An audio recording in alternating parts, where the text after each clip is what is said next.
我前面是世川先生。啊，一起高三，还有。嘿，大家伙早喽！8月17号星期四，今天晚上是去长居公园的合练第一次。早上起来就轻松跑了，就跑很短，应该就回家。因为合练之前，我们差不多6点半到，然后热身一下。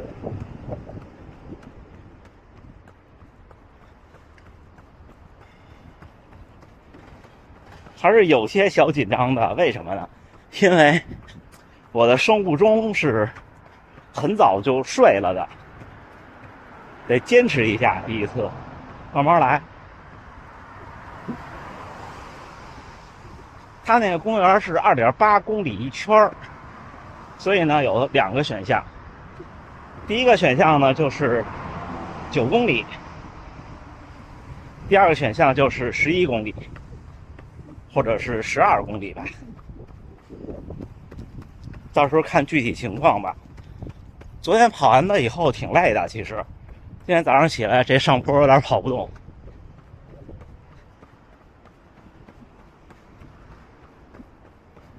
昨天说的计划的是希望能跟400配速的方阵，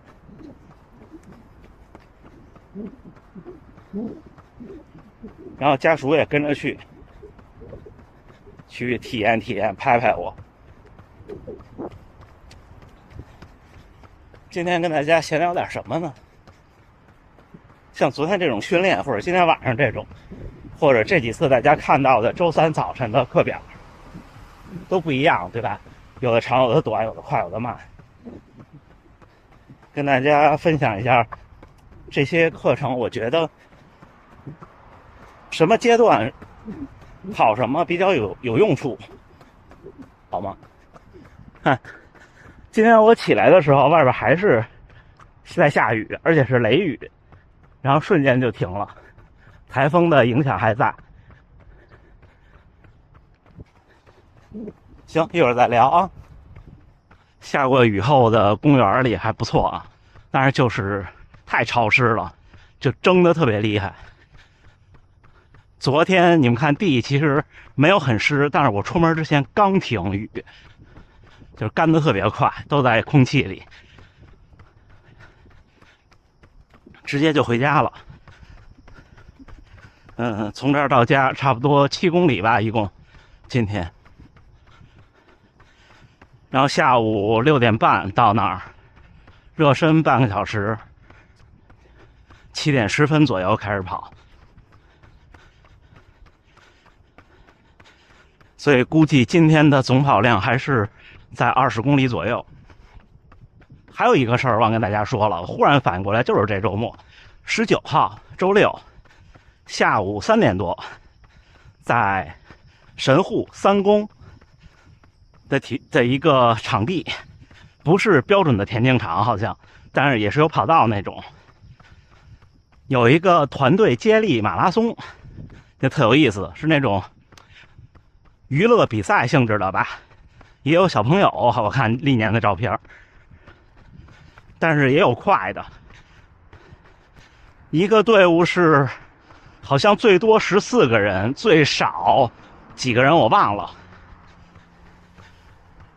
一圈是几百米，好像规则也比较自由，并不是限制说一定要跑多少就换人或者怎么样。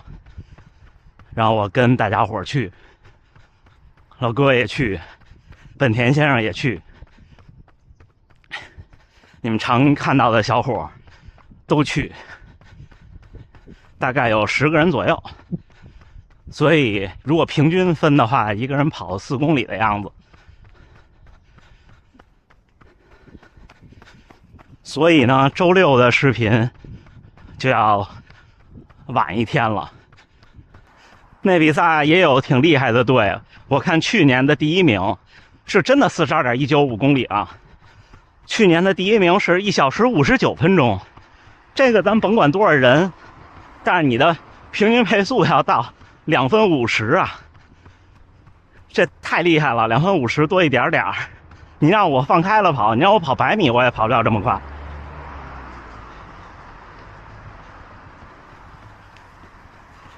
好像今年是第13届，好多地方都有这个比赛，它也是一个系列赛事，大阪也有。行，预告一下这个事儿，然后说说训练。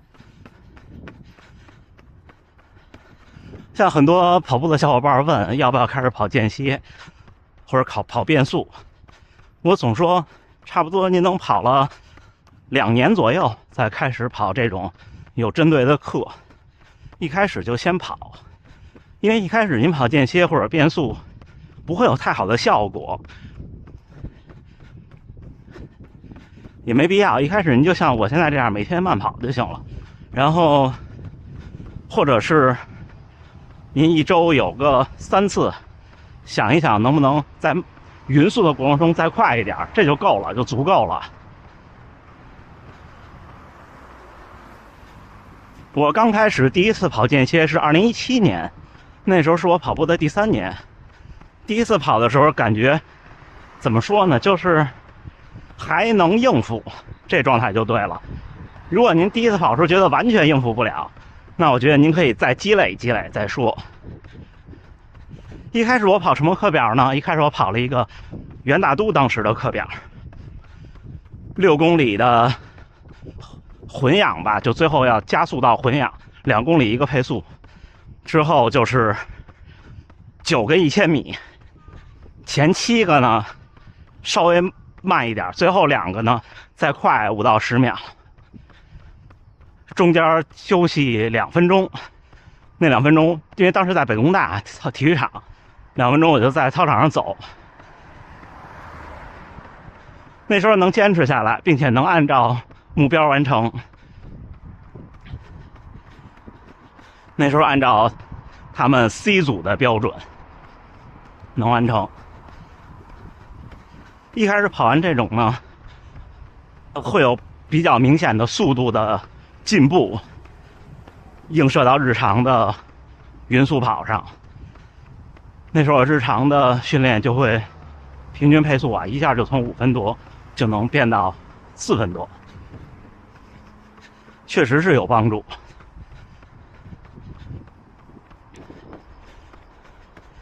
但是呢，对马拉松来说，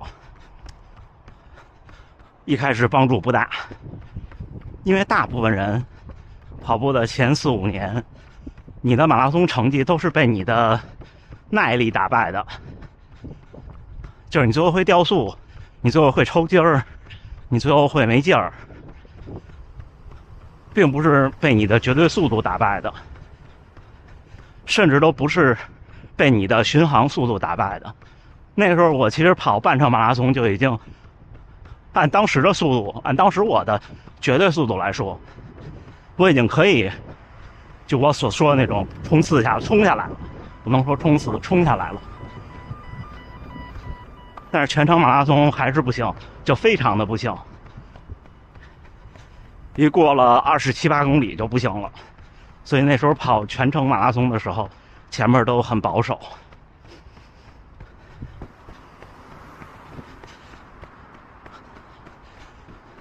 所以这就是说什么呢？各种的间歇跑、变速跑，它对你的帮助最大的就是速度能力，而这种是我现在应该练的。在这之前呢，您要把您的耐力、有氧基础打好。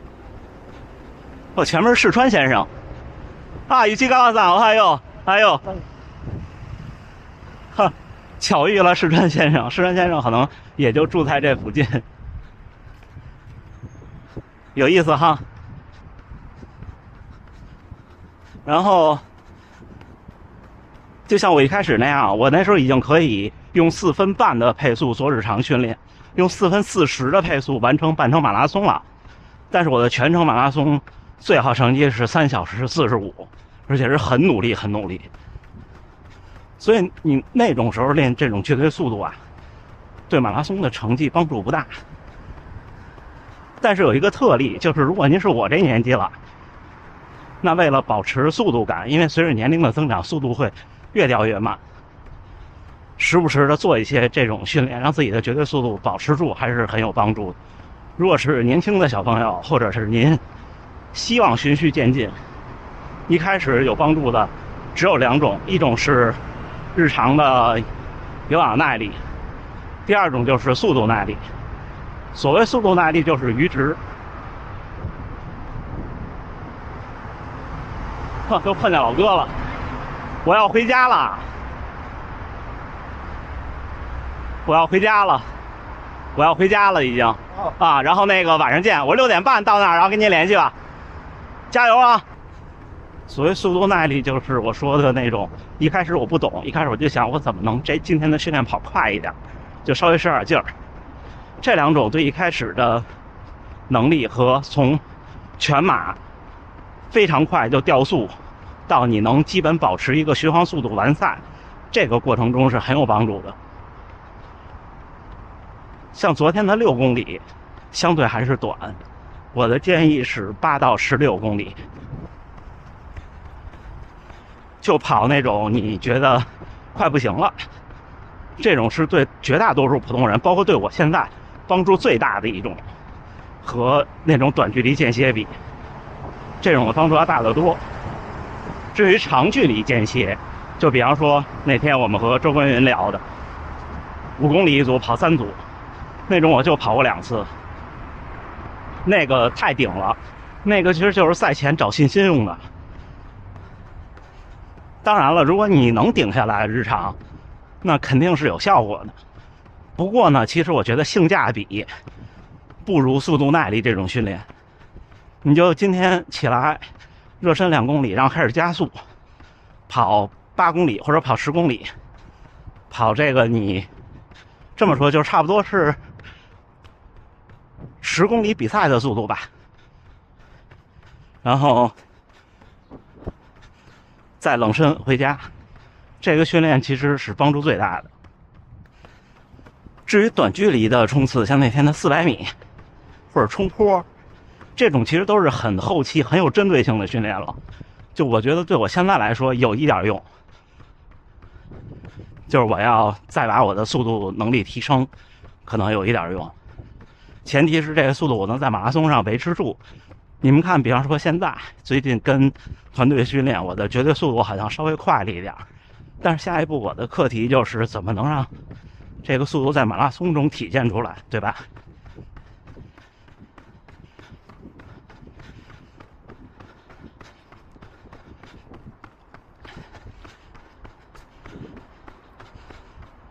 否则的话，你光有这个6公里的速度，你不能在马拉松上体现出来。那其实，如果你的目标是马拉松比赛的话，无论是半马还是全马，它都没有实际的意义。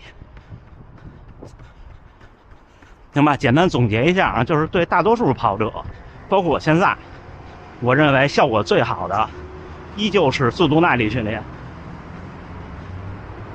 8公里起步，行与不行之间。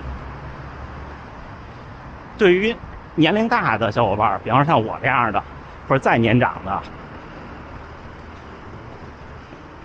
短距离的速度课还是需要有，因为它是维持一个你的速度感，不要让你的速度随着年纪越来越退步。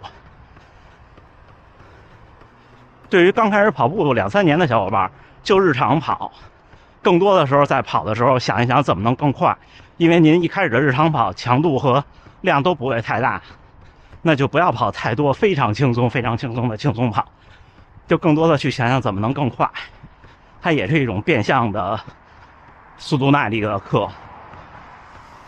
至于很专项的，比方冲坡或者是400米这种，甚至我有时候老跑的那种1分钟快慢，这种是给什么人呢？就是您的马拉松已经很稳定了，就是你可以跑马拉松比赛，你真的是在比赛了，最后不是走下来，或者是各种不确定的因素那么多的话，这种就有用了。但是呢，这里有一个特例，就是1分钟快慢或者2分钟的这种快慢，这种什么人都可以跑，因为你不会跑不下来的，你最多就是我能跑10组，你能跑8组，对吧？这种是比较方便大家一开始入门强度课的。如果您从来没跑过间歇，让你去一个操场，说咱们今天就严格的1公里，然后停下来看心率怎么着，可能您觉得精神负担比较大，对吧？心理负担比较大。你要今天出门跑，就这1分钟快，那1分钟慢，表也好提醒，然后也固定时间。这1分钟你没劲儿了，反正它也就1分钟嘛，你跑慢点，是不是？行，今天跟大家闲聊聊这个，然后我也快要到家了，预告一下这2天的安排。训练之后聊了啊。8月17号星期四清晨6点10分刚，今天晨跑结束啊，今天就是一个热身放松跑，7.5公里40分钟，平均配速5分18，心率134，功率185，步频194。确实这段时间这样训练下来，步幅有提升，步频有下降，我觉得是个好的现象。但是还是那句话，我现在的课题就是我要把这些训练的成果呢，用马拉松来展现出来，怎么样让它在我的下一场比赛中体现出来，这是我的一个课题。然后最后再预告一下啊，怕大家刚才可能有跳过的或者怎么样，就是今天晚上去参加训练，然后拍摄，明天发今天晚上的视频，然后后天就是周六下午3点在神户3公那儿有一个接力赛，这是一个好像是个系列赛事，就是好多城市都有，日本42.195，就是一个全程马拉松，一个队伍是好像是最多14个人，它没有固定的，然后接力的就是顺序呀，每个人跑多少也没有固定的，还有好多小朋友参加那种，就是它是一个全民运动的这么一个事儿。可能我理解啊，也可能我理解的不对。我是第一次参加，是团队的小伙伴问我去不去。你看昨天、今天、明天、后天我的第4个训练日，对吧？所以后天早上起来就像今天一样，可能就跑一个热身跑，然后之后我跟家属就去3公了。